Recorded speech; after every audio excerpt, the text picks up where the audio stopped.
A big thank you to Glossier for sponsoring today's video. Sweet taste of coffee. Hey guys, what's up? It is errand day for me and I am getting ready. I just finished up my usual morning skincare routine, put on my sunscreen and my tinted sunscreen that I normally do. Last week you guys really liked the idea of me showing you guys different mascaras, and so in today's video I'm pretty excited because I personally really enjoy the Glossier Lash Slick Mascara. Glossier reached out to me and is partnering with me in today's video to share with you guys the Lash Slick Mascara. I think you guys are really going to like this. When I reviewed Glossier's salicylic acid product over a year ago, I got so many comments asking me to please review more Glossier products. And in many other videos, if you just look in the comment section, I think it is one of the most highly requested brands for me to try out. So I'm really excited because I do really enjoy this mascara. But I'm inspired by the pink color to be standing on demi point for you guys from my ballet day so that I'm within the viewfinder so you guys can see. Woo! Engage the core there. I don't like to have to feel as though I need to dip the wand back into the tube to get enough mascara out to use it on both of my eyelashes. I only put mascara on my upper eyelashes. You know, I just like that look. So it's kind of, you know, a typical applicator.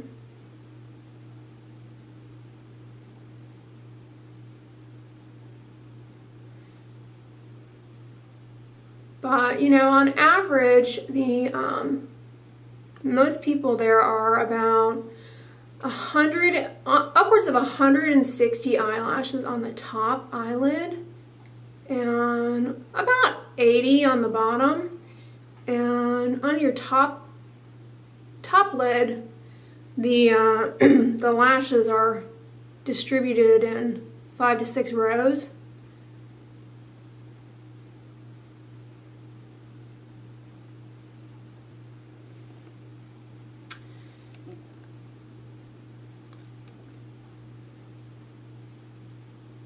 So from my mascara, I personally really like the natural lash look. I like the look of just fuller natural lashes as opposed to, you know, kind of over the top false eyelashes, you know, the kind of Tammy Faye Baker look.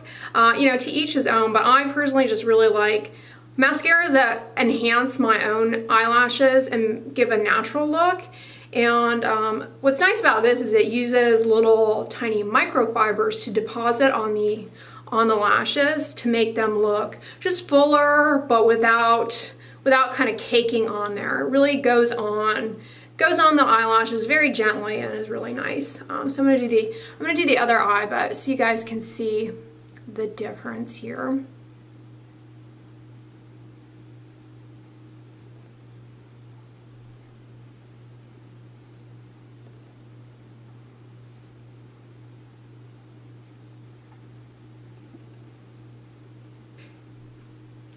Yeah, I really like it. It naturally kind of lifts up your eyelashes and just really kind of enhances them, like I said. I hate it when my mascara, I get it on and it looks fantastic, and then a few hours later I look in my rearview mirror and a third of it is on my brow bone. It has to stay in place, and because I can't be bothered to even do my bottom eyelashes, I can't be bothered to reapply mascara throughout the day, so it definitely has to stay on all day and kind of look the same.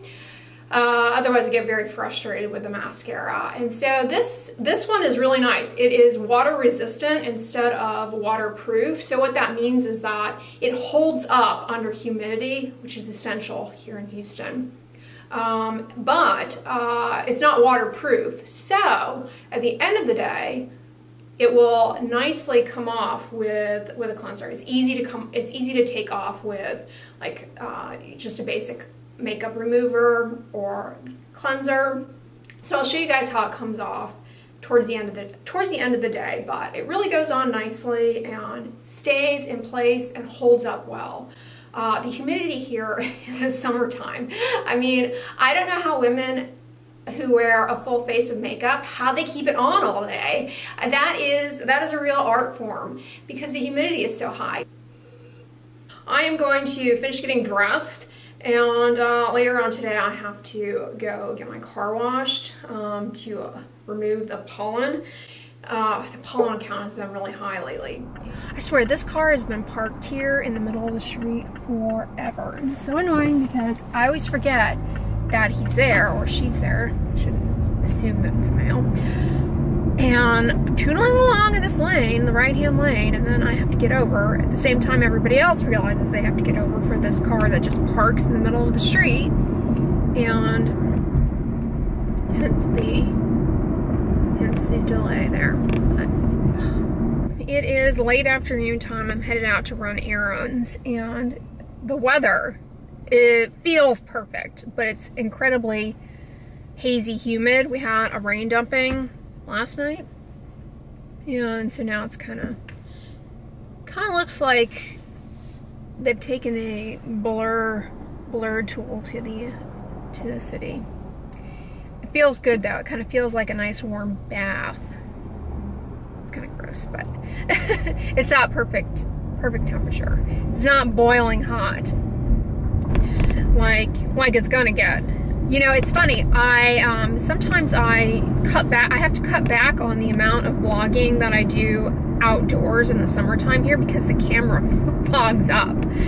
And somebody, I think it was last summer, somebody commented that, like, you don't go outside much. It's like, well, I do, I just can't film it because it turns into a sauna. Truth be told though, most people in Houston, I mean, I don't think I'm in the minority. Come summertime, everybody sort of turns into a vampire, am I right? And they kind of come out at nighttime and go out, you know, in the evening time. It's just too hot. It's dangerously hot. And that would be my #1 tip if you guys ever consider moving to Houston or Texas in general, is make sure that your car air conditioning is in tip-top shape. So you guys seem to really enjoy my probiotics, prebiotics, and skincare and the thermal spring water stuff. You know, one thing that I was reading, I've been reading a lot lately about oral probiotic supplements in the medical literature, and there's a lot of scrutiny coming down on people taking oral probiotics. And, you know, because they're supplements and they're kind of a mixed bag. And there's a recent study, albeit, you know, I haven't read the study in depth. I just kind of skimmed the abstract and read the editorial about the study. So, you know, but the study was looking at patients with melanoma who were on a immunotherapy for melanoma. It's a type of medication that works with the patient's immune system to get them to mount an immune response against the tumor and, you know, kill it and get rid of the melanoma, in short. And patients in this study that stated they were taking a probiotic supplement had a 70% less likely to mount a sufficient immune response on immunotherapy to their melanoma. That's bizarre, right? It suggests that maybe probiotics interfere with our normal, like these supplements that we take, they're not like the right mix. Who knows? It's very scary when stuff like that comes out. It could just be a fluke though. It could just be, you know, a random guilty by association thing. You always have to be careful of things like that. Like I said, I haven't read the study. I just skimmed the abstract and read the editorial. A lot of clinicians will recommend taking a probiotic when you're on antibiotics, because antibiotics kind of wipe out your normal gut flora, give you loose stools. Bet you guys didn't think you're gonna tune into a vlog about eyelashes and loose stools. Well, what can I say? Day with Dr. Dray. Going to Costco. Speaking of Costco, I have been on a chia pudding kick lately, and because it's kind of, you know, I like warm cereal in the morning, like oatmeal, but this time of year I start transitioning into colder breakfast foods, and I've been on sort of a chia pudding kick lately. But I am going to resist the temptation to buy the Costco size. Like, don't let me. When I first started my YouTube channel, I had recently acquired the Costco size bag of chia seeds, and that takes forever. Don't overestimate how much chia you eat. Let's just put it that way. It took me forever to go through those. There are just some things you should not buy at Costco, but it is such a good deal there that I'm tempted. I also have purchased their flaxseed there. My mom manages to buzz through the flaxseed, but I can't go through the flaxseed fast enough. You know, just gauging my seed consumption here.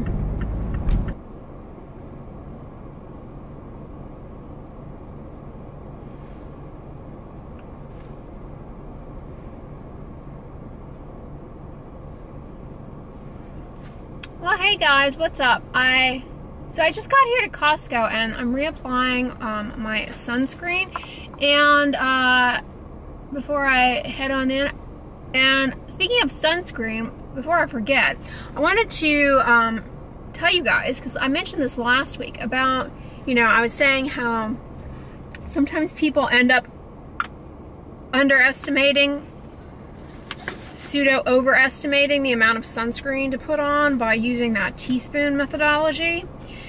And that the most important thing, really, I mean, in order to get to the SPF on the label of your sunscreen, you have to apply the sunscreen to all surfaces at a density of 2 milligrams per centimeter square of surface area. So what I was saying in that video, in last week's vlog, is that some sunscreens spread into that 2 milligrams per centimeter square surface area much more readily than other thicker, stickier vehicles. So when you rely on the teaspoon methodology, it can be variable as far as one vehicle, you may actually need a little bit less to achieve that 2 milligrams per centimeter square, whereas another, you may need more, simply because of the difficulty in spreadability and spread. But we have actual studies showing that one of the most important things about putting sunscreen on is the amount of time that you dedicate to putting it on. The more the greater number of minutes that you dedicate in a given sunscreen application to the process, the better it's going to turn out. The more robust of protection you're going to have. Because if you weigh out your teaspoons, slap them on your face, there is a very good chance that there are skip areas, that you didn't put it on in a spot.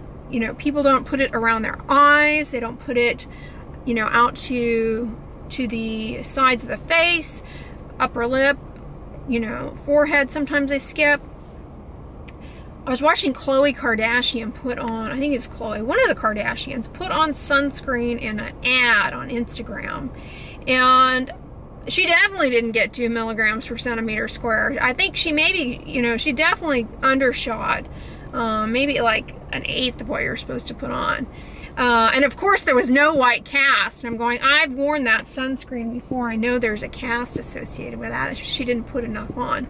But yeah, if you take your time putting the sunscreen on, you are more likely to succeed in getting a layer on. I know that doesn't make sense, because you're like, how does that work out? But the more carefully you do it to ensure that every surface has a good layer and is covered, the more likely you are to have good protection.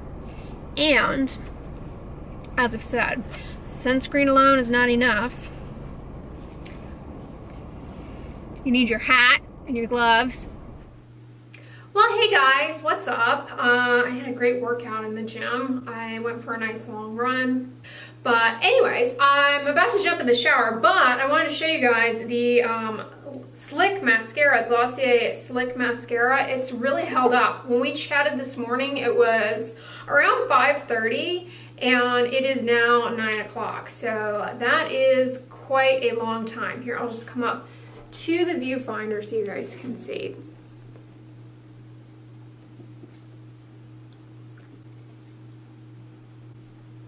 I said this morning, it is water resistant, not waterproof, and it comes off really easily. So I'm going to show you guys how it comes off. I'm just going to wash my face, and typically I do this, you guys know, in the shower. I wash my face, but I wanted to show you guys, so I'm going to do it out here tonight before I get in the shower. But I'm going to use their Milky Jelly Cleanser. You can put this on a dry face, actually. You can put it on your face while it's dry to break up your makeup and sunscreen, or you can use it with water, so it doesn't matter. So you only have one water exposure, the rinsing off. Because the purpose of the cleanser, the first lather, is to start to mix in with the makeup or sunscreen, dirt, pollutants, and start to encapsulate that. The water that comes next serves to then whisk away that encapsulated dirt, that dirt that's encapsulated in the cleanser compounds. I mean, like I said, I take my mascara and sunscreen off typically in the shower and the water's running in there, but that's my whole total body water exposure, and I keep my entire skin barrier really only gets wet once a day. So that is how I typically do it. But tonight I'm doing two hits of water because I'm going to get in the shower after this, if that makes sense.